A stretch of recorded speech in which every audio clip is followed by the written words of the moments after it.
Guys, today we're going to make banana maida paniyaram. So the ingredients are, this is sugar, this is baking powder, this is cardamom powder, this is maida, and we can use 6 to 7 bananas.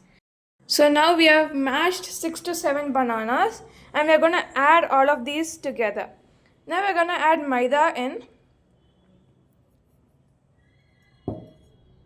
Right after you're done, we are going to add some sugar and then a bit of cardamom powder and 1 pinch of baking powder. Now we're gonna whisk all together. Mix it nicely for 10 to 15 minutes. Then it will become. Then the paniyaram will become soft.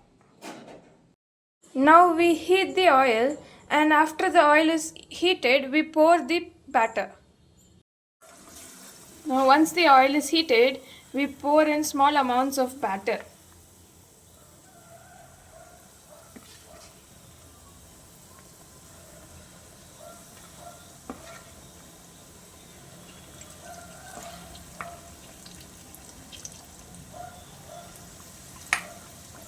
We wait until it turns into golden brown in color.